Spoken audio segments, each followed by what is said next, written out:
Hey guys, remember to like the video and hit subscribe. On Monday, Donald Trump is going to take the oath of office for the second time. Whoa, deja vu. During his first administration, there was a question of how he wields policy and government, the question of how he wields and uses and raises money. We're used to talking about that with politicians. But there was also the separate question of how he wields and uses attention. And Trump, whatever else he is, he's a master at using and wielding attention. Donald Trump has met the media moment. Conflict is attention, and attention is influence. Donald Trump is a marketing genius. He understands stagecraft. He understands the power of the visual image. In some ways, the defining feature of the last decade of public discourse has been Donald Trump as the center of attention. My friend Chris Hayes is best known as the host of MSNBC's 8 p.m. show, All In.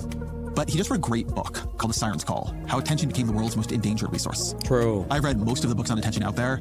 This one is, I think, the best one at understanding the value of attention today, because it isn't just in danger. It is the world's most valuable resource. And the people who are on top of the world right now understand its value and understand how to wield it. And that's what this conversation is about. It's a curtain raiser on the attentional regime we're about to enter. As always, my email, EzraKleinShow@nytimes.com. Chris Hayes, welcome to the show. It's really great to be here. So you've got a cable news show. You're an attention merchant. I am. What is different about the way attention felt and worked in the early 2000s when you were starting out, when I was starting out, and the way it feels and works for you now? Wait, okay. NVIDIA, listen, NVIDIA, we've already accepted that that stock is fucked, okay? We've already accepted that. CrowdStrike, it's a strong child, okay? Down 2.3%. This is supposedly what these are after hours trading, I think. So after hours means very low volume. Lower volume means more volatility on price, so it doesn't necessarily mean that this is what it's going to open at, okay? My Vanguard S&P 500 ETF, 1.5 points. We'll be okay. Look at crypto. How is that doing? Somebody can correct me if I'm wrong, but in all the times I've checked in the past, doesn't crypto basically just follow the U.S. economy? Like, it's not like it works in the opposite as a hedge or anything. I'm pretty sure it just like goes, like when the markets go up, crypto goes up. When the markets go down, crypto goes down. Like, it's basically just another commodity. I don't know. That's how I view it. People are retarded, bro. Whatever. That's a great question. One is just there's more competition, so much more competition. The notion now that at every single moment when you are competing for someone's attention, you are competing against literally every piece of content ever produced. Yeah. Like, I love this, this thing that every piece of content ever produced and every single part of a person's life. Like, think about it. Oh, did that one guy, who just died? I want to say David Hutch. It's not David Hutch. Lynch. Was he the one that decided? Was he the one who was complaining about cell phones? I think he might have been complaining about, like, if you watch a movie on your cell phone, that doesn't count. Or was that Scorsese? Or is it Scorsese?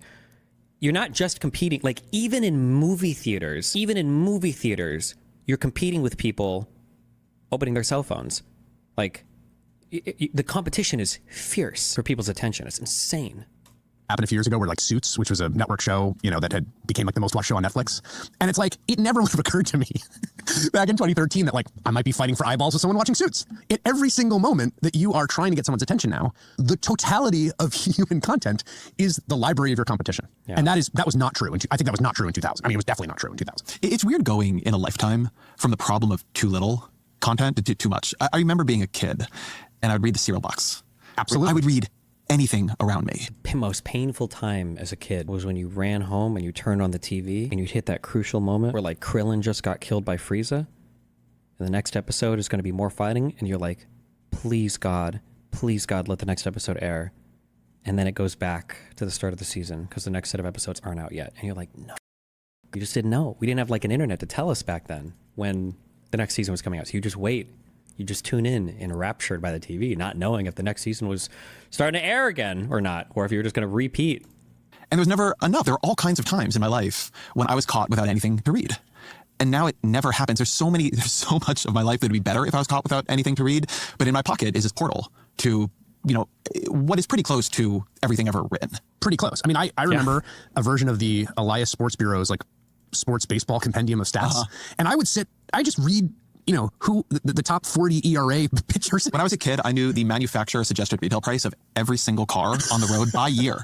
Like, I could tell you not just what Camry cost, right, but what a 93 Camry cost. Right, because you must have had some. I had, like, the blue book. Right, yeah, and you would, in some ways, right, the lack of choice forced a kind of focus. And I think you and I, we're roughly the same cohort. I was at the sort of front end of, like, RSS Google readers and blogs, and this idea that you could synthesize an insane amount of information very quickly if you kind of curated it and you created processes to feed it into you.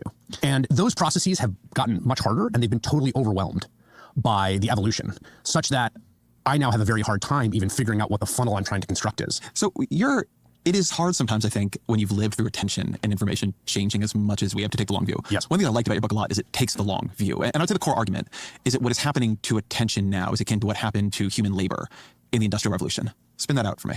So if you think about labor, right? Labor long predates labor as a wage commodity in the Industrial Revolution, right?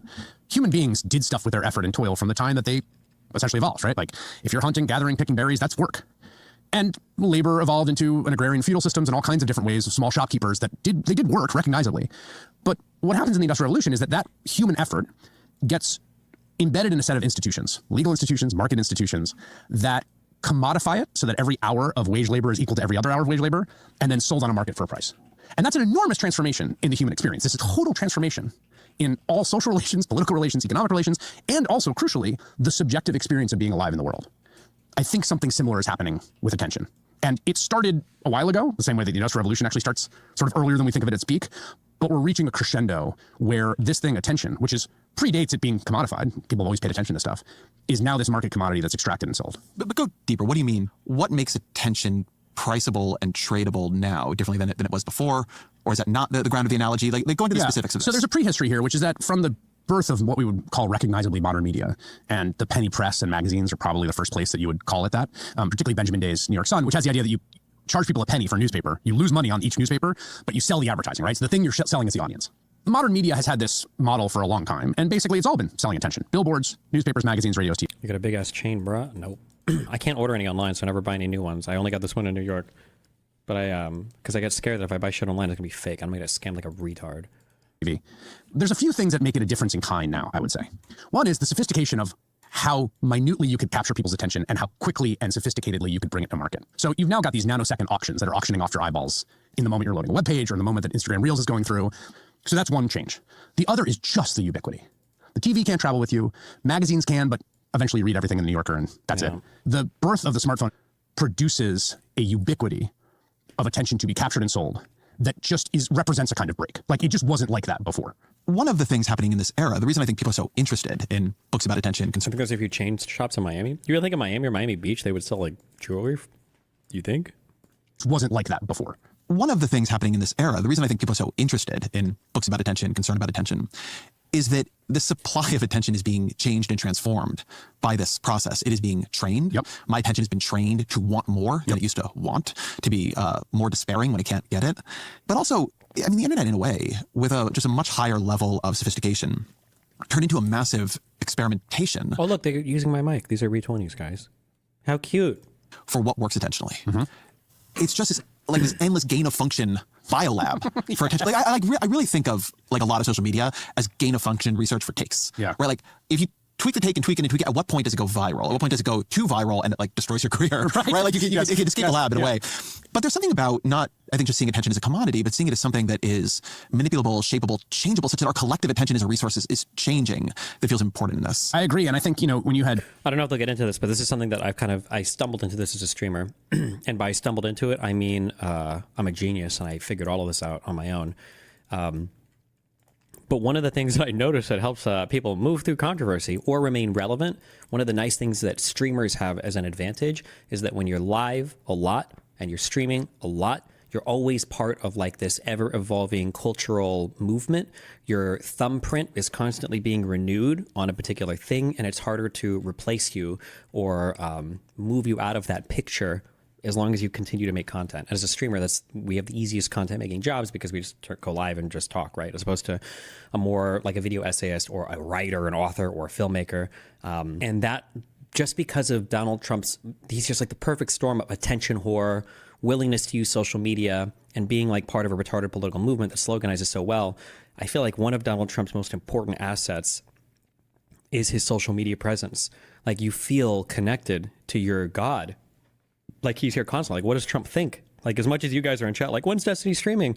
Like, MAGA's like, when's the next Trump tweet? Like, what's he going to say now? Like, where's his Truth Social at? Like, where's he at? Like, it's really important. And I think it helps him. I think it serves his political ends a great deal to always be living in your mind like that because he's constantly making himself publicly available and accessible on not just on interviews, but just on social media. It's a good strategy to remain relevant, I think. Changeable such that our collective attention as a resource is... And I think Democrats don't even try to fight for this space. Actually, Republicans don't even try to fight for the space. It's one of the unique things that Trump does, just being such an attention whore. Like nobody else is trying to even do that. Yeah. And while you're consuming Trump's tweets or like my stream, right, you're not consuming other people's tweets or other people's media. So you get more and more indoctrinated. Yeah. Attention is a commodity, but seeing it as something that is manipulable, shapeable, changeable, such that our collective attention as a resource is changing, that feels important in this. I agree. And I think, when you had Graham Burnett on the show, who's great on this and attention researcher, he talks about fracking, right? And the point of the metaphor of fracking, right, is that you need more supply. Oh, I guess this is part of, in the earlier iteration of this would have been the 24-hour news cycle, right? This is why news media stations wanted to be playing 24 hours, 24/7, so that they're always on your TV. Yeah. Attention researcher, he talks about fracking, right? And the point of the metaphor of fracking, right, is that you need more supply. So, there used to be a certain category of oil you could get, and then market demand said you had to go get more of it, and they figured out a way. And there is something very similar happening, obviously, here, right? The expanded supply. So, like, eating into your sleep hours, that's more supply. Getting children, that's more supply. Looking at 2 or 3 things at once, which would have seemed totally, like, antisocial and borderline deranged 2 or 3 years ago, 5 years ago, 10 years ago. Watching a movie while staring at another screen. Like, if someone did that 10 years ago, you would have been like, what are you? It would be so weird. Is that attention mongering inherent solely to populism? No. It has nothing to do with government. That's a cultural thing. It's an artifact. It's a feature or byproduct of the cell phone, really, of technology. It's the fact that, like they said, you have a portal. Like every single person, basically, almost on the planet, like even in Africa, like smartphones, not just cell phone smartphones, are like super proliferating almost everywhere. Almost every single person on the planet can pick up a device and read and see almost every single thing that's ever been produced. That's insane. That's insane. It's just crazy. The qualitative or subjective experience of what attention is shifting. You talk in the book about attention now being the most valuable commodity, the most important commodity, the commodity that so many of the great modern businesses, among other things, are built on, like Google and Meta. And I still think we're realizing it was undervalued, or maybe that its most important value isn't selling it off to advertisers. So I've been thinking a lot about Elon Musk, who emerges in your book as a slightly pathetic figure, right? Trying to... Yes, the book was written before I think he kind of got a second chapter. Yeah, trying to fill this like howling void he has for attention. Elon Musk overpaid for Twitter at $44 billion. It is not a business, as he has said himself, worth $44 billion. On the other hand, the amount of attention that he is capable of controlling and amassing and manipulating through Twitter cannot be traded directly for $44 billion, but is clearly worth, I think, more than $44 billion. Multiples of it. So how do you think about this translation that we're seeing happen right now between attention as a financial commodity and attention as having more worth, frankly, than the money it would fetch on the open market? That's a great point. Yes, I think he backed into the purchase of Twitter based on a kind of howling personal void. But in the same way that Donald Trump backed into the same insight born of his personality and his upbringing in New York tabloid world, he figured something out that has been obviously tremendously valuable in dollar terms. One of the really important ironies here, which I think does map onto labor, is that the aggregate of attention, like lots of attention or the collective public attention, is wildly valuable, right? Volodymyr Zelensky is a great example of this, right? President of Ukraine. Like, he understands that attention on Ukraine's plate is essentially the engine for securing the weaponry and resources his country needs to defend itself. And yet, even though the aggregate of attention is very valuable, in market terms, each one of our individual attention second to second is like pennies. Fractions. Yeah, not even pennies. Not even pennies. Fractions of pennies. And that was exactly what it was like with labor. When Marxists would say labor is a source of all value, they were right. In the aggregate, take away all the workers and the Industrial Revolution doesn't happen. But to the individual worker in the sweatshop, the little slice of labor that you're producing is both everything you have as a person and worth nothing in the market. Almost nothing. And I think we have the same thing with attention, where it's like, it's really valuable, pooled and aggregated, like the most valuable. Each individual part of it that we contribute is essentially worthless, is pennies. And then subjectively to us, it's all we have. I think attention is now to politics what people think money is to politics. I totally agree. Certainly at the high levels, right? There are places where money is very powerful, but it's usually where people are not looking. Yep. Money Money is very powerful when there's not much attention. But Donald Trump has a control Republican primary. Oh, this is what I was saying before about like lobbying. People think like, oh, lobbying can shift, blah, blah, blah. It's like lobbying, the most effective place to lobby are where people just don't think much or don't care much. Like a lobbyist is never turning America's opinion on some huge issue that everybody's super invested in. A lobbyist is probably the reason why car wheels can be made with a 94% rubber alloy instead of a 92%. So it's going to be like nibbling around the edges or in areas where people just don't have much interest, basically. Yeah. Thank you. Restate my take. Powerful, but it's usually where people are not looking. Yep. Money is very powerful when there's not much attention. But Donald Trump doesn't control Republican primaries with money, controls them with attention. And I keep having to write about Musk, and I keep saying he's the richest man in the world, but that's actually not what matters about him right now. It's just how he managed to get the attention and become the character and the wielder of all this attention. And that's a changeover, I think, Trumpist Republicans have made, and Democrats haven't. Democrats are still thinking about money as the fundamental substance of politics, and the Trump Republican Party thinks about attention as a fundamental substance of politics. I really like this theory. I think you're totally right to identify. Destiny, people only have interest in like 5 big ideas, so things Americans don't care about is the vast majority of details. That's fine, but then the target, the things you have to complain about can't be, it can't be complaining about lobbyists, it has to be complaining about getting people to care. Those are two totally different things. And the Trump Republican Party thinks about attention as a fundamental substance of politics. I really like this theory. I think you're totally right to identify that they kind of, it's sort of a sliding scale between the two, which is to say 38% of the world population doesn't have a mobile phone. Wait, is that true? I thought I read some crazy stat, like 80% of like everybody in Africa has a smartphone. Like across the entire continent. Am I making that up? Hold on. Percentage of people on planet with oh, maybe in a lot of developing places in like maybe like India or China or other parts of Asia that I'm not aware of. Globally, almost 90% of cell phones are smartphones. The majority of the world's population currently owns one. Oh, like India's at 46.5%. Okay, Nigeria's at 38.1%. Okay, maybe it was higher for cell phones, but not smartphones. We're in these are projections. So in 2022, there were 6.6 billion smartphone users. World population, 2022, not even 8 billion people. I feel like I was close. That's like 75% basically. 78%, but this number includes toddlers. True. Yeah, I was mostly right then. Politics that had the least attention, money matters the most. Right. So in a state rep race, yes, right, money really matters. State rep race, partly because no one's paying attention to who the state rep is. Local media's been money can buy their attention. Money can buy their attention. So like you could put out glossy mailers. There's a lot you can do. That the further up you go from that to Senate to president, the more attention there is already, the less the money counts. And you saw this with the Harris campaign. They raised a ton of money and they spent it the way that most campaigns spend it, which is on trying to get people's attention, whether that's through advertising or door knocking, right? But largely attention and then persuasion, right? I'm running for president. Here's what I want to do. Here's why you should vote for me. Now you can do that at billions of dollars worth, and everything is just like drops of rain in a river, because there is so much competition for attention. And so what they figured out, I think, was that they being Harris or they being Trump? They being Trump, and I think Musk, is that what matters is the total attentional atmosphere.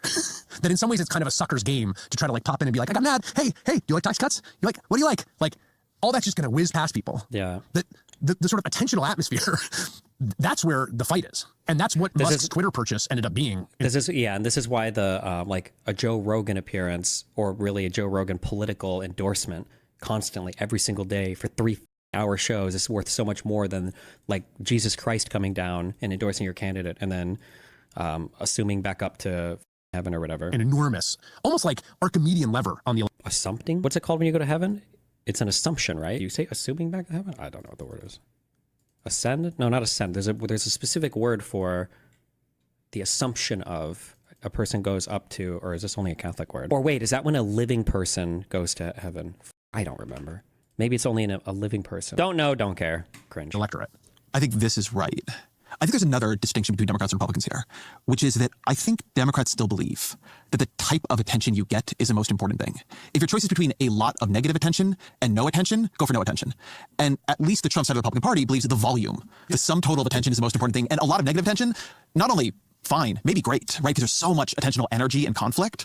And so you really see this, like Kamala Harris, and once he became part of the ticket, Tim Walz, and behind them Joe Biden, before the changeover, they were just terrified of an interview going badly. Yes. Trump and Vance, and I mean, they were all over the place, including in places very hostile to them. Yep. You have to be very careful. We have to be very careful with our diction now. We need to analyze all the words and concepts that we're using. When we say negative attention, what does that mean?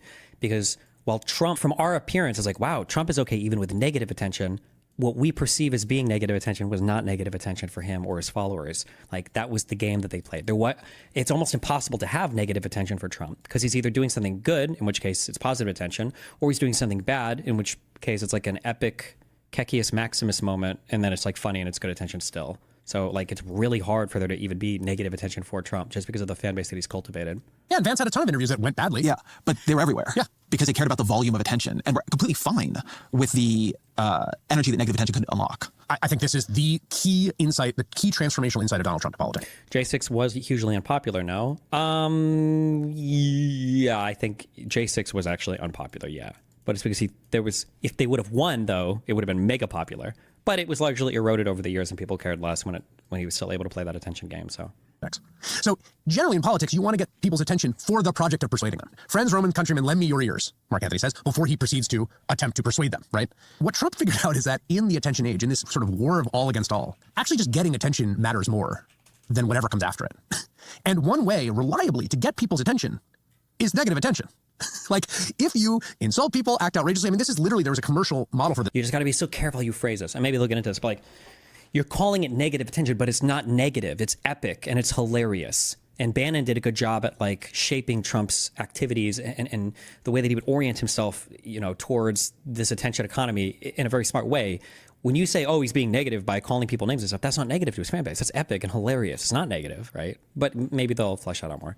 This, which is shock jocks of the 1980s and 90s that we grew up with, right? Like, they were in a competitive attentional marketplace in local places. Shock jocks said outrageous things. They weren't trying to get someone to vote for them. They just wanted you to know that they were on the running the morning zoo. You know? I don't know how to insert into the discourse a strong enough point that Joe Rogan is much better than Howard Stern was. Yes, it's true. Like, nobody quite wants to admit this because now Howard Stern has become this lovable uncle who, you know, for liberal. Like, I don't know if I agree with that.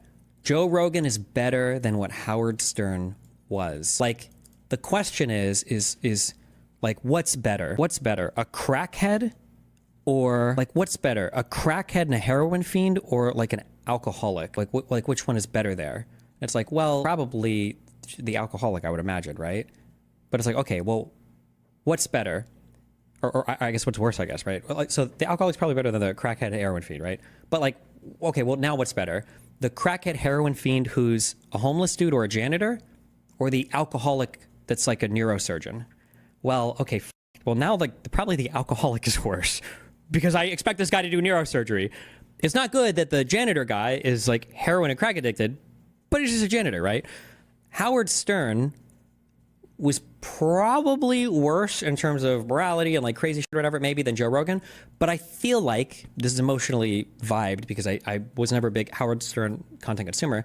I think Howard Stern was never really seen as like serious political commentary. It was like a joke. He was literally, I don't know if the term shock jock was invented for Howard Stern, but he had like porn stars and they did crazy shit. That was what Howard Stern was. And I think that was his lane.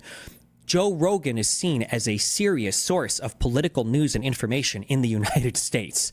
Like, I don't know. And again, maybe Gen Xers did this and I just never heard this. But like, I don't think people were saying like, oh, I get my news from Howard Stern. They might say from Jon Stewart, but from Howard Stern? No. But Joe Rogan? Stern was. Yes, it's true. Like, nobody quite wants to admit this because now Howard Stern has become this lovable uncle who, you know, for liberals, who has Hillary Clinton on his show, and I think Kamala Harris went on his show.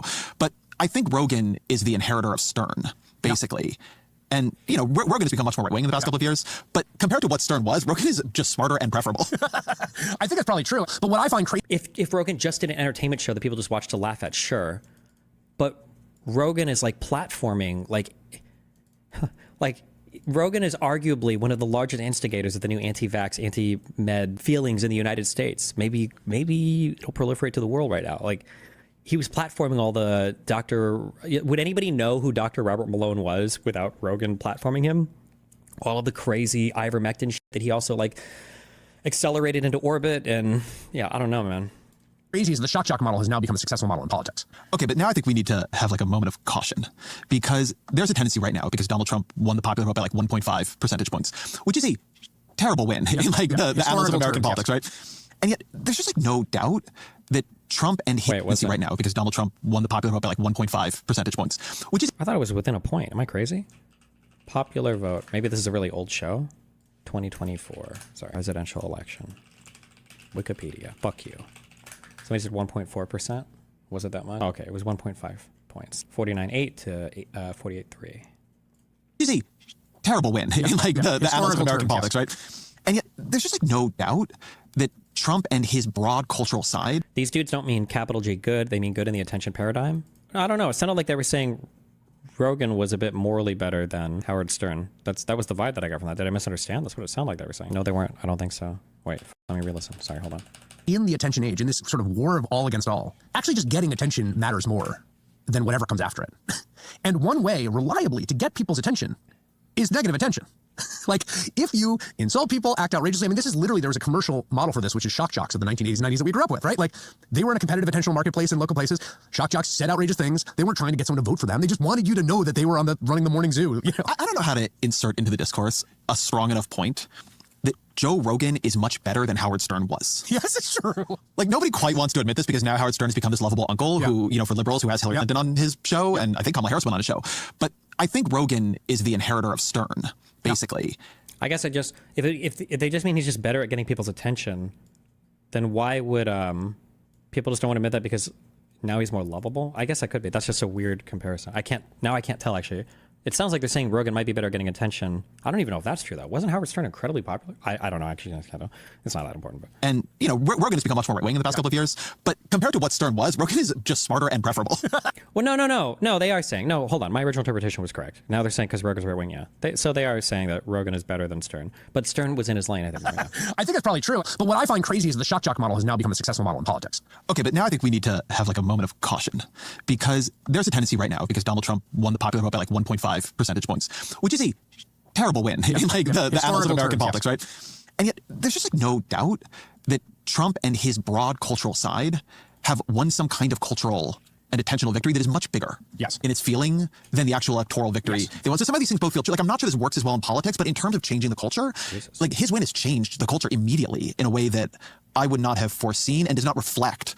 Like, if you just told somebody the election results, I don't think they would feel the vibe shift. So I agree with that, and I want to sort of take those in two parts, because I think the politics is actually worth taking a second with. Mark Robinson ran for governor of North Carolina. He was already elected as statewide as a lieutenant governor, said lots of outrageous things all the time.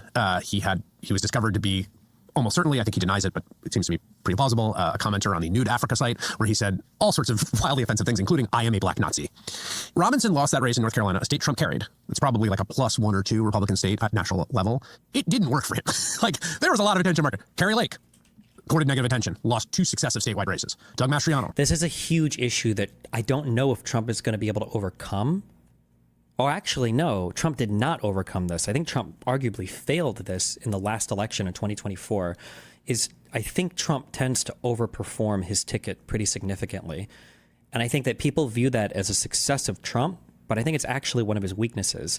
Trump only works because of the attention that he commands, not because of any coherent political ideology, or not because of him being able to sell some great governmental ideas. It's just because he's like a living, breathing meme on Twitter, which is why I think the special elections always do poorly. It was why 2022 went so poorly for Republicans, and the down ballot stuff just doesn't work as well. I think that I think that Trump tends to overperform his ticket, not because he's like so good, but in a way it is, but it's also because he just doesn't bring his party up with him. He's like a one-man show, I guess. He doesn't like a competition, basically.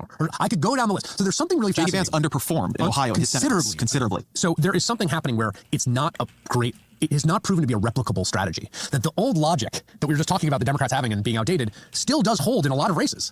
That said, in terms of influence, I think negative attention is incredibly effective. And I think you're seeing this shock jock. You can call it shock jock. You can just call it trolling politics. I mean, it is trolling politics. The idea of trolling, and the reason that trolling exists, is it's easier to get negative attention than positive attention. It creates a conundrum for the other side, which is, do you ignore them while they say horrible stuff, or do you engage them and give them what they want? And I think this kind of trolling politics, which was really Donald Trump's insight, is the most transformational part of politics now, and you're 100% correct. His one folly that he is working on overcoming, all of his nominees are trolls now too. Yeah, but I don't think anybody is as funny as Trump was. And I won't say is, because the Trump that got elected in 2024 would have never won in 2016. Nobody would talk about him. He lost, I don't know if he just got old or spiteful or what, but he lost a lot of that energy. But I don't know if any of the sycophants or people revolving around, like people tried to duplicate it a little. I feel like Vivek was the most on the nose, like wannabe Trump guy, but nobody just had the same energy or whatever, I think, when, yeah. Correct. The media management around Democrats is so much risk aversion. If the choice is negative attention or no attention, we take no attention every time. And that is the wrong choice. You can frame this as a strategy.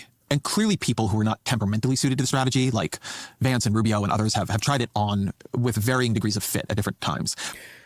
I feel like I might be playing too much or favoring my own strengths here, so I could be biased in my own direction. But I feel like it's not just about wanting more negative attention. It's about when you've captured the attention for yourself, you have to be able to play off of it, right? So like being witty and having snappy comebacks and being able to like verbally outperform, you know, your interlocutor or whoever you're having a debate with or back and forth with. These are really important things, I think. And it's not just enough to get negative attention. You're gonna be able to do something with it. This is one of the big mind fucks I had with Mark Gudgel when my alma mater wrote that hit piece on me. I figured that this is a good moment because now we finally have attention and Mark Gudgel can run with it. And then he freaked the out. He's like, wait, I can't handle negative attention. I'm phrasing that negative on his part. He never dealt with anything like that before, so I don't blame him necessarily. But I was like, wait, you have to capitalize on this now, not retreat. What the fuck? You need attention, no? Anthony Weiner could do it, but he had his issues. Maybe Gavin Newsom can do it. I don't know if I've seen him as much. Biden had a couple of witty or like snapbacks on the 2020 debates. I don't know who else. The Democrats just don't have those people. I don't know why, because they're so unfucking funny. They're too soy, maybe. I don't know. But I think it's better to frame it in ways of temperament. I mean, you write in the book, compliments roll off your back, criticism stays with you for days. But it's not true for everybody, right? There's a certain personality type that is okay with that negative charge. It is okay being hated by many to be loved by some. A lot of people would not have been willing to absorb the personal polarization Musk has decided to absorb to become as significant as he is. Trump is very similar, right? I think most people take the trait of being thought fairly well of by a larger number of people, even if... Oh, man. Ezra Klein is a big guy who spent some time in the public eye. So it's not like he's speaking without experience here. But just from my own personal, because I super disagree with this. I don't think anybody enjoys negative attention like that. And I think that a lot of these people, like when you look at Elon Musk as somebody, oh, he can endure negative attention. That's a side effect of him desperately chasing positive attention. A guy who's willing to jump around on stage like that, making the letter X with his body and calling himself Dark MAGA and doing all that cringe shit. This is not a guy that's okay with negative attention. This is a guy that's desperately looking for love, I think. I disagree with this take here, but... Well, right. I think most people take the trait of being thought fairly well of by a larger number of people, even if not thought that much of by them, you know, in general, rather than absolutely hated by half the country to be quite loved by the other half in order to really dominate the attentional sphere. And I think that's something in people. And I guess what I'm asking you is politics now and attention select for a kind of attentional sociopath? I think it does. I mean, I think it does select for a kind of attentional sociopath. I would push back a little bit in this respect, though. I don't know how much of the negative feedback gets to Donald Trump and Musk. Like, I do think they have probably created... But he's sitting there watching MSNBC and getting mad at it, or CNN. Yes, he's a guy who actually seeks out stuff to make him angry. Yes, but I guess what I'm trying to say is, like, I think it bothers him and Musk too. I guess I just don't buy that that it rolls off their back. I mean, they're kind of obsessed with it also. True. Yes. Yes. So that fixation. He should push harder on that. They are very obsessed. Like Trump, you can tell. Like whoever's nice to Trump, like. Trump gave that interview to Bloomberg, and now he's like shitting all over them. Wait, was it Bloomberg or the Wall Street? No, it was Bloomberg, right? And now he says I think he was shitting on Bloomberg, right? He was shitting on the Wall Street Journal. He did that in 2 different truths we read today. Like if somebody gives him bad coverage, he shits on him. When they give him good coverage, he's nice to him. Like Trump is very responsive to stuff like that. But when you're responsive to how people treat you like that, you're also training them to treat you a certain way too. Be nice to me, and I'll be nice to you. Be mean to me, and I'm going to put your name in all of my tweets, and I'm either going to threaten to kill you, threaten to arrest you, or just shit on you constantly until you lose all your buess. And is manifest differently. It at least doesn't turn them back, right? They don't recede from the idea that they're sort of zen-like, well, people just hate. Like that's not what's going on psychologically. Fair enough. So yes, I worry actually that it now selects for a kind of sociopathic disposition, or just a very broken and compulsive one. Because I don't, just speaking for myself, I have the show off demon in myself, and I've from the time I was very young wanted people to pay attention to me. I don't love that part of me. I don't think that's the best part of me. I think that my relationship to it is a little fraught and intentionally managed. And I don't think that I would be a better person if I let that beast run loose. And I worry that the incentives are to basically do that, both for everyone individually, in politics and culture everywhere, and also in the kind of collective public sphere. Let me say the thing that I think is the deepest problem here. I think fundamentally the most competitive attentional regimes select for the parts of people that you would never want to be leading countries, that are, in the aggregate and over time, kind of the most reactionary. Yeah.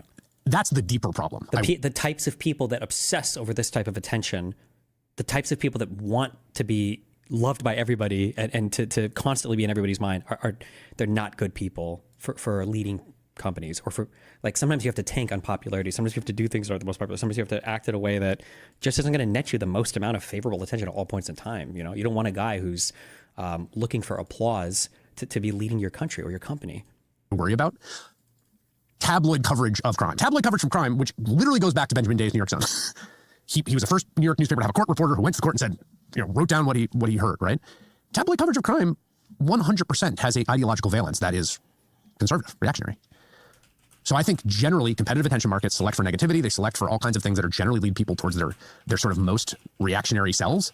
And then the negativity bias of competitive attentional markets also means it's really hard for incumbents. We've been, I think, talking about attention mostly in terms of social media here. Yeah. And I want to talk about another way that attentions and the way we think about stories changed in this period, which is reality television, which is the other side of this that Trump comes out of. I mean, I understand Trump is sort of made by Twitter at that time, cable news at that time, and reality television. Joe Rogan weirdly also comes out of reality television. But one thing that has felt true to me about Trump's second term, much more than the first, is it feels like reality television. It is all these secondary characters with their own subplots and their own arcs and what's going to happen with Pete Hegseth and over here's RK Jr. and it's so crazy. And this is like the one, I can never do psychedelics again. Is it like, it feels like we've been training for this all of our lives. It feels like what they're describing sounds like streams, right? There are side characters, you've got orbiters, you've got arcs. Like remember the McCarthy arc? Do you remember the drama in the House when we lost our majority speaker seat? Do you remember like it's like reality TV, I guess. Maybe that was it. Maybe streaming mapped onto reality TV in a way that was closer than I realized. I never really watched much reality TV, so.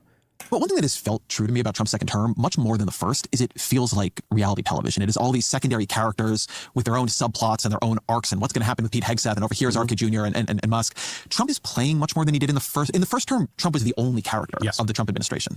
Now he's playing a role that feels to me much more like the host. Like sometimes he comes out and somebody actually is voted off the island. It's like, well, Matt Gaetz is gone now, you know, or so-and-so is gone. People get fired, or he settles like the big plot of that week, right? He's going to side with Musk and Ramaswamy on H-1B visas, you know, or he comes in to announce a new plot like Greenland, right? He's not the only for running a new competition. Yeah, he's not the only figure. He's the host, the decider, the something. Compared to other administrations, even compared to his first, this one is feeling programmed in a very different way. I mean, you're somebody obviously has to follow the plots and report on them night after night in the eternal purgatory that you are in. There are worse fates. Does that resonate for you? It does resonate. I mean, yeah, you know, if you've ever talked to people in reality television, like they select it for people with very flawed personalities, borderline personality disorder, narcissism, because that produced conflict and conflict produced drama, and drama is, you know, conflict is what keeps attention. And those people like attention. Like, they're talking about streams, right? What do they select for? Narcissists, BPD? This is Lav and Mr. Girl right here. Disorder, narcissism, because that produced conflict and conflict produced drama, and drama is, you know, conflict is what keeps attention. And those people like attention. Not all of them, but the ones they pick, right? You pick people on reality shows who like attention and are willing to absorb negative attention to be the star. Exactly right. And you don't pick people who are just sort of like shy and go along to get along, right? Because what does that get you? So that model, I think, explains a lot about the personalities that are selected for in context of intense attentional competition. In terms of the programming, I totally agree, although I do think it's totally like instinctual for him. Like, I don't think it's that plotted out, but I do think fundamentally he thinks that you need to keep he needs the attention at all times. And he just has an intuitive sense of that. The Greenland thing's a perfect example. And there's been 1,000 of them in the first Trump administration. There'll be 1,000 more, which is like, what do you do with it? Like, is it attention getting to be like, the incoming president wants to take over Greenland? Like, yeah, it is. Is he serious? I don't know. Is it a good idea? No, it's not. Should we debate it? Should we talk about, I don't know, but we're all just now inside the attentional vortex. You just have to keep in mind, though, right? Like, I'm making fun of Trump. I need to be more careful. I need to be more careful. I'm making fun of Trump because I don't like the way that he is, and I disagree with this on a moral level, and I disagree with this on an intellectual level. However, like, as I'm making fun of the way that, like, remember earlier I said if people were to email me like this, I would call them schizophrenic, right? The reality is that this is effective communication because it's bombastic and it's crazy, and it is schizophrenic. And I don't want like a boring bureaucrat posting messages about like, today we expect to tariff Canada and Mexico. We hope to see them cooperate with us on future border security. That's boring. This is funny and it's memey and it's exciting. And it's just, it's not just attention getting and that he's just tweeting or that he's just being out in front of you all the time. They just has side characters. It's also that it's like, it's entertaining at the same time. Like all of this is like a form of entertainment. We debate it? Should we talk about, I don't know, but we're all just now inside the attentional vortex of the Greenland conversation. And he's done that again and again and again. But it's a way in which his sense of it seems to have changed. It was a well-remarked on and reported dynamic of the appointments in the first term that he had a casting orientation to them, but it was visual. He wanted people who looked like a Secretary of State, a general, a Federal Reserve chair. Right. How the f do we go from well-spoken, articulate Obama to this schizo retard? I think to some extent, you had a self-selecting mechanism a little bit for politics and for voting, and that if you kind of wanted to get, into politics or be interested in politics, first of all, people kind of thought you were weird, or you were just a college kid who was also weird, but you kind of had to like go out of your way to do it. But now it's everywhere. It's in front of everybody all the time. Asmongold, World of Warcraft streamer, weird guy that lived in crazy. He's the largest politics streamer on Twitch. Or me, I was a pro gamer and I do politics. And Hassan Piker, he's always done politics. But like everything is political now. All the things are politics now, and everybody has access to politics all the time. I don't have to like go to some political forum or pick up a political magazine or watch like the news boring channels But now it's everywhere. I can see it on my phone and every single piece of content I engage in. All my social media platforms, all my TV shows bring up politics. My movies have political jokes. Everything is part of the culture war. Like, yeah. So that means that more people are involved and invested that maybe aren't the best types of people to vote on policy. And they're really just voting on who they think is like the funniest or most epic dude. But it was visual. Yeah. He wanted people who looked like a Secretary of State, a general, a Federal Reserve Chair. Right. So you got people like Rex Tillerson and Jay Powell in Trump 1.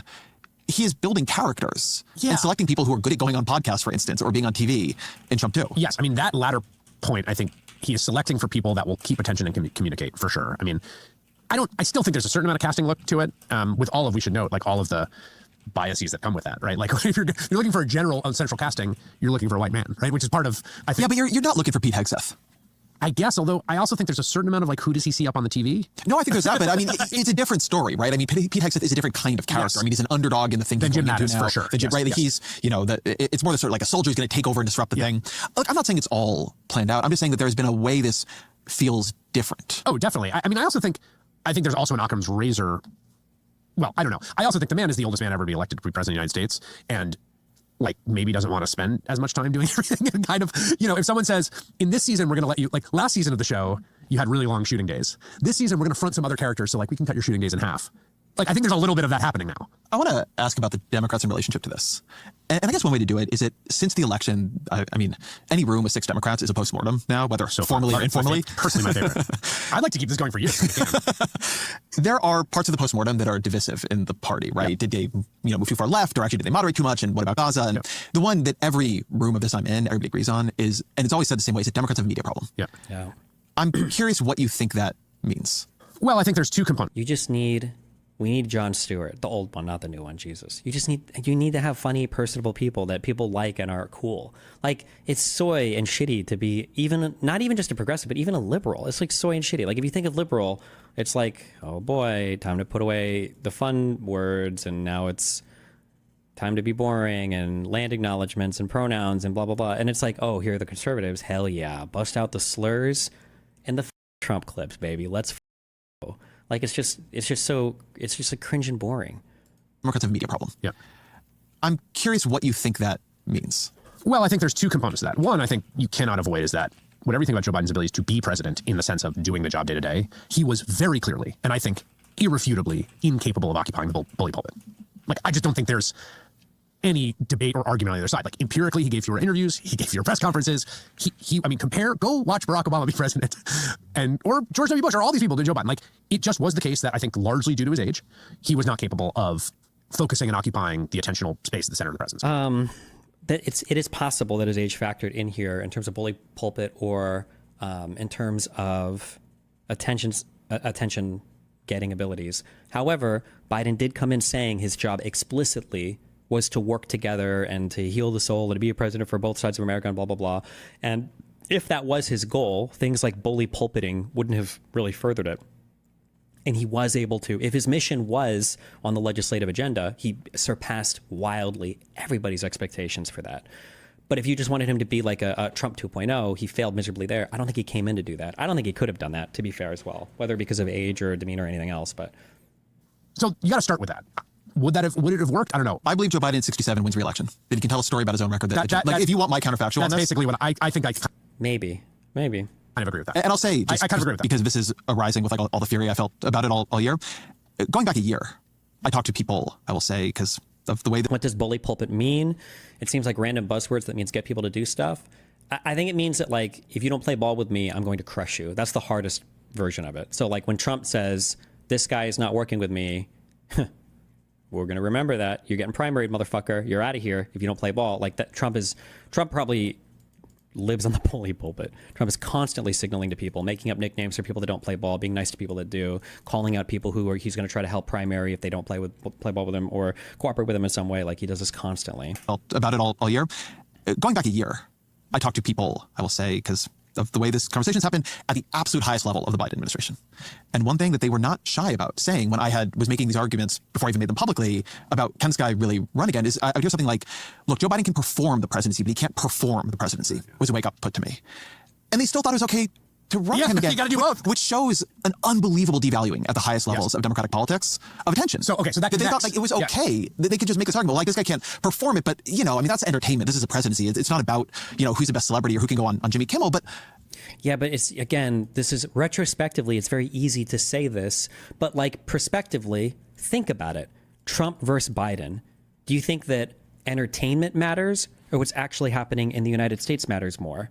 Well, if you think that entertainment matters, sure, you would have been right last election. You wouldn't have been right, though, in 2020. Trump was still undeniably more entertaining in 2020 and commanded far more attention than Biden did through his whole presidency. He was a president, right? Trump commanded so much more attention. It was so funny. But COVID and everything related to that fucked with everybody so much. Trump lost the election. And in that sense, like if you would have applied the same heuristic back then, I don't know if you would have had the correct answer. It's easy. It's always be careful when you're retrospective. I'm not saying that they're necessarily wrong. I think that they are right. I do agree with them. I'm just saying it's not always so simple to pick out like, well, what do Americans care about now? Especially when Americans don't even know what Americans care about, right? Like how many of these guys, not these guys in particular, I mean these guys like the Jews, how many of like these analysts who were like, well, we should have focused on the economy or we should have, you know, Americans really do care about inflation. I said that Americans care about inflation. I don't actually know now. I don't know if that's true. I don't know if Americans ever gave a fuck about inflation. They said they did, but now I don't know if that was a proxy for something else because I guess we'll see when Trump's next approval numbers come out. But if tariffs come through, eggs are fucked. They're not more expensive. I think in some places they're unavailable now. These were supposed to be the most important things. No, I don't know if people care about them at all. Even though every poll said, this is what I care about, this is what I care about, this is what I care about. Do you? I don't actually know. of course it partly is. So that's the first layer, right? But that connects to the next layer, which is the obsession with what, you know, is called the mainstream media, the legacy media, all of which is like is understandable, but is increasingly a conversation that like a relatively small part of the country is part of. And they're still laser focused on that. And again, I get that. And they're laser focused on it in terms of not making news, right? Like I think about this phrase all the time, like not making news as opposed to making news. Making news means getting people's attention. Not making news means not getting people's attention. And the goal of a lot of Democrats always in their communication is to not make news. And Donald Trump's goal is always to make news. Something that has been on my mind is it, in a way, the fact that I keep hearing Democrats call this a media problem rather than say an attention problem reflects That's exactly the problem. The issue that I think there's still intuition. I mean, the media as a linguistic construct sounds like an institutional thing that people control. Like one way you might solve your media problem is Chris Hayes decides who goes on the Chris Hayes, you know, all-in show on weeknights on MSNBC, and you get him to book you. Or a Joe Rogan of the left. A Joe Rogan of the left, right? That's my favorite phrase to come out of the election. I think it reflects Democrats still thinking that media. Destiny, people have been asking Pine Creek pro-Trumper to debate you about Trump's recent executive orders, but he's acting scared. He's currently live taking call-ins. You should call in. I don't even know who this is. Is something of the left on weeknights on MSNBC, and you get him to book you. Or a Joe Rogan of the left. A Joe Rogan of the left, right? That's my favorite phrase to come out of the election. I think it reflects Democrats still thinking that media is something that broadcasters and gatekeepers control, and the way to win it over is to win them over, as opposed to something that you attract, right? Media is something you get booked on. Attention is something you attract. Liberal Joe Rogan discourse actually drives me like insane. Like I want to throw myself off of a bridge. You can't build Joe Rogan if you're a political person. You're trying to back it out as a because the whole point of what is meaningful about him, to the extent he's meaningful, is that he was never political initially. It's that he kind of became political. I'm not sure. I'm using him a little bit as a stand-in for a whole sort of world of culture that I think Democrats have kind of abandoned. What's meaningful about him is fundamentally he's not for people interested in politics. Yes. Yeah. Like Democrats are obsessed with how New York Times exactly words its headlines about Donald Trump, but Democrats win people who read New York Times headlines about Donald Trump. They lose people who don't read politics at all. And you can't win them by being more and more political and be like, we're going to create Joe Rogan, but with perfect politics who thinks everything Democrats do. Like the whole point is that you have to go and compete in non-political spaces. And you also have to get attention. You have to get the attention of people at the periphery of politics. I mean, how do you get messages to people at the outer periphery? And part of the answer is you need to draw a lot of attention generally. And it's not like they didn't know this. I mean, the idea of Beyonce, the idea of like using celebrities, like, wait, well, these are attentional magnets. They're sort of avatars. But increasingly, it just doesn't work that way anymore. I do think a little bit. I've been thinking about this, and I'm not sure I think what I'm about to say is right. But I think a bit that the media attention cut I'm making was actually there in who the two sides treated as celebrities. Because Democrats treated as celebrities, yes. like Beyonce and Taylor Swift. And there's kind of mocking, like, well, look, they've got Kid Rock over there at the RNC. Right, yeah. But the actual celebrities that Republicans were relying on were UFC influencers and random podcasters. And I do think there was a way in which this election, in a background fashion, was testing this question of, well, actually, who are the celebrities today? Or at least in a Is there a reason you seem to be expecting Trump's approval rating not to plummet like it did in his first term? I don't know if Trump's approval ever moved. Did it ever go below 85 with Republicans? Gallup polling, Trump approval, first presidency. Oh, towards the very end, it might have, just because COVID was so fucked. Can I get the breakdown by party? Jesus. Wait, why is this only 2020 and 2021? Plummeted? Like he had the COVID But like, look, it was pretty stable for. He was super unpopular with. Oh wait, this wasn't even COVID. You're right. This was this was like J6 kind of. I think. Well, no, actually, I don't know. If this was a poll taken on January 4th, 2021, this would have been before J6, right? I think. Is there a way I can just see this broken down by Republicans? I just want to see the poll tab. Show more polls, or this thing that says polls here. Because this, I don't know. Okay, whatever. Don't care. But I'm pretty sure I was right. A persuasive level who are the celebrities, because there are these very buttoned up celebrities where you get one post from Taylor Swift, or maybe Bad Bunny came in at the end, and I'm not stealing. He's stealing my take. That's a DGG take. Ezra, I know you're watching, motherfucker. Credit me. in a background fashion was testing this question of, well, actually, who are the celebrities today, or at least in a persuasive level, who are the celebrities? Because there are these very buttoned up celebrities where you get one post from Taylor Swift, or maybe Bad Bunny came in at the end. And I'm not saying that stuff didn't help Democrats a bit. And again, you can overstate how much any of it mattered. But I do think there's a way of not seeing that in this world, like there are a bunch of people who are not named celebrities by the media, but they are influencers of massive power now. In other words, a Joe Rogan of the left is Hassan by definition. Kind of. Hassan kind of fits the best descriptor for it, but he doesn't support the candidates. That's the issue. He's a Joe Rogan of the illiberal, of the commies or the socialists. So it doesn't help the Democrats at all. Because they're just like, they're good at competing and getting attention and building direct relationships with their audience. Steve Jobs had this saying that it's not the customer's job to know what they want. And I do think there's a little bit of like democratic like obsession with numbers and market research. That's like, well, what do the numbers say?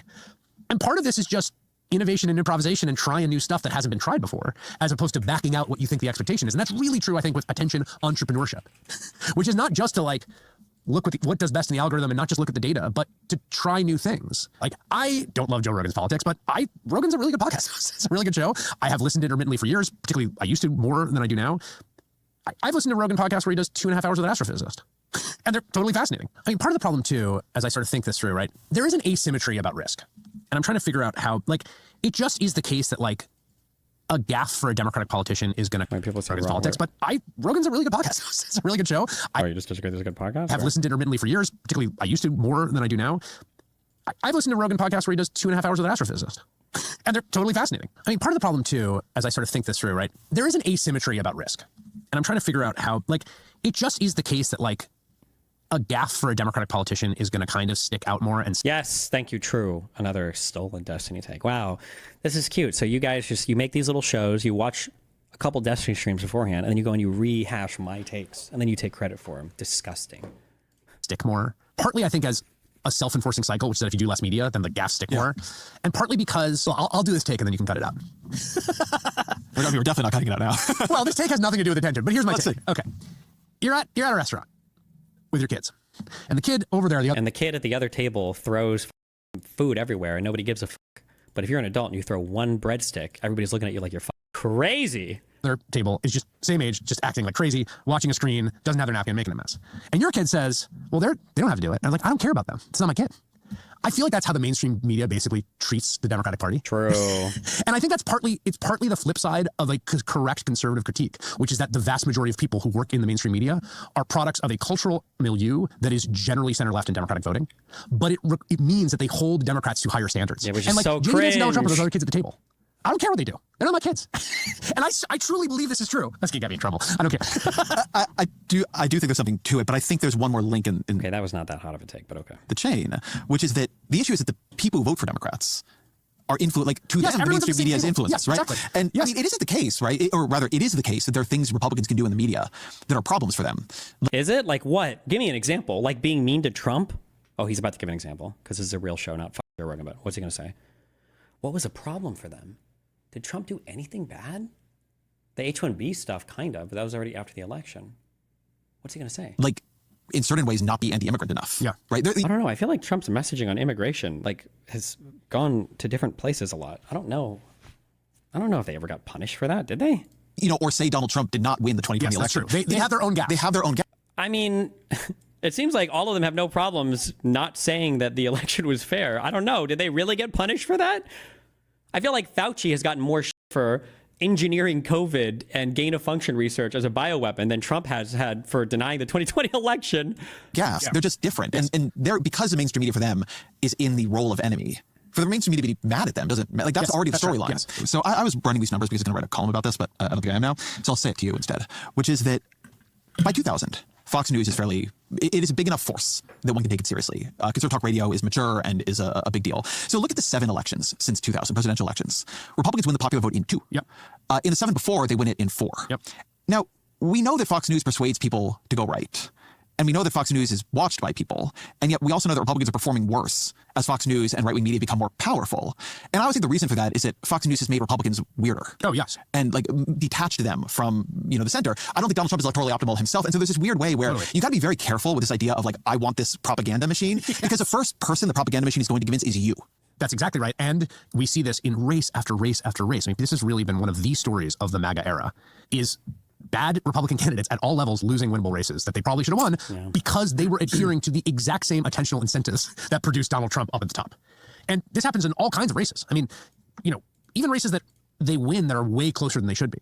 So part of what's happening is this malformation of the public, right? This of different publics, of parties, of different audiences, is producing real pathologies that are, in many cases, again, among Republican candidates, rejected by the people who are outside of that particular audience sphere that is being formed by that kind of propaganda. I mean, there's been all this post-2024 talk, some of it by me, about the problem of the groups on the Democratic side and the way they pull Democrats, not just left, but into a distance from the median voter. They convince Democrats of things about the public that are not true. Right? The group that is saying, we represent black voters, we represent Hispanic voters, does not. I think conservative media is like that, but much more powerful for the right. It has given the right a very malformed view of the public. Oh, I agree with that. And it forces that view in a vicious way. I think this is one place I think this is really true is on trans issues. I think people are conflicted on questions of policy around this. But I think one thing... But Republicans have done a good job at making it seem like Democrats are in lockstep, that the average Democrat voter wants trans women beating up cis women in boxing matches inside of bathrooms in grade schools. And it's like, that's like the average number is like, bro, what the everybody, this is a weird issue for literally everybody. That is pretty clear both from electoral results and from polling is that the public writ large is nowhere near as obsessed. I mean, obsessed with this issue and with the lives and bodies of these fellow Americans of ours as the propaganda machine and the attention merchants on the right are finding. And again, they're covering that because it rates. Like, to be clear, like there's a feedback loop here. They're not just like telling people to care about this. There's a small group of people that do really care about it, but I think it has been distorting for them. And I think there's all kinds of races where they have like closed with this message. Well, I think that this issue is somewhere where, as you say, people are conflicted. So if you can split the electorate or make the electorate think about the part where they side with the right, sports teams, right? I think that's probably their best issue. message. But the issue, I think that, and I've said this a bunch, that one reason, I mean, just politically, I think Democrats should be thoughtful about not veering too far. Is that what's about to come is cruelty. Yeah, right. And people don't like cruelty. Yeah. And most people don't like cruelty. Most people don't like cruelty. Some people like cruelty. When I think of the damage... All of these takes need to just be fleshed out a little bit more, I think. Or maybe cruelty has the normativity baked into it. People don't like unjust cruelty. But when you can direct cruelty at people you feel deserve it, I think people love that kind of cruelty. I think people love that. So you have to be careful in the way that you understand this, I think. Cruelty. Yeah. This is why I get this is the root of my ass painedness after the Corey firefighter thing, is because all the Republicans all of a sudden said, well, hold on, guys, cruelty's not okay. We can't do this. And it's like, wait a second. Cruelty is a very powerful motivator, dehumanizing the other side, getting all your base, riled up in laughter and making fun of people, because you guys do this to all of our people. Anytime somebody's violent on the side, the Paul Pelosi thing is the most obvious example. But like anytime something like this happens, you're rushing to find out who was the school shooter, which trans person had what thing happen or whatever. Like, so you can't just say that like people don't like cruelty. I think all of these things need an additional qualifier, because the Republicans are, you're Democrats, even these guys a little bit are operating with these rules like, okay, we can't use this. And the Republicans are like, well, we're going to use this. We're just going to use it against the right people. They're removing, and I'm not trying to say, by the way, that like, well, we should be cruel. Maybe. I'm just saying you have to understand that that is a powerful weapon. There's a reason why people opt to use it. I think Democrats should be thoughtful about not veering too far. Is that what's about to come is cruelty. Yeah, right. And people don't like cruelty. Yeah. Most people don't like cruelty. Most people don't like cruelty. Some people like cruelty. But when I think of the damage Twitter X did to Democrats, it came from 2020, not from 2024. It was this time when Democrats actually dominated Twitter and used it to do a lot of in-group policing and persuade themselves of a lot of electorally ruinous or unpopular ideas that then Republicans weaponized, in 2024. Like the fact that Republicans now have X and I guess True Social and it's run by, Musk and Trump, it's not obvious to me that it's a net benefit. Yeah, I would agree with that. I mean, I think that it's pretty clear to me that Musk's takeover has produced a kind of vibe shift and cultural influence for reactionary ideas. I think there's a bit of fallacy going on with non-progressive Dems, where they think moderating on trans issues will solve anything. Dems could ban trans people from sports and bathrooms nationwide. It'll move 0 voters. The answer isn't to move rightward. It's to find a way to change the conversation itself. Yeah, a little bit. I think the way that I would phrase this before is like when somebody's hiding their phone from you, like I think you wouldn't notice. If somebody had their phone next to you and they were like this, it would be whatever. But as soon as somebody like is doing like this, like even like 5 degrees, you're like, wait a second, what's going on over there? Like, I feel like it would have helped. Again, it's not like a huge issue. And most Dems don't care about this anywhere near as much as conservatives do. And maybe it wouldn't have made that big of a change. But when it feels like somebody's scared of an issue, you apply a lot of pressure to it. And for a Democrat to just come out and say, like, listen, yeah, trans shit is confusing. We're waiting for the science to figure it out. I don't know if trans women should be boxing cis women. Yeah, that's a rough one. Maybe not, probably not. Like, just own it and then move on, rather than constantly dancing around it and then giving the other side that pain point to press on over and over and over and over and over again, I think. That I think broadly benefits the right writ large, even if it sends a few Republican candidates over the cliff. You know what I mean? Like, and I think... Oh, my Copper 555 and Kick Chat. I should ban you for not bringing that up earlier. Did I remember that? I don't think I remembered that over the...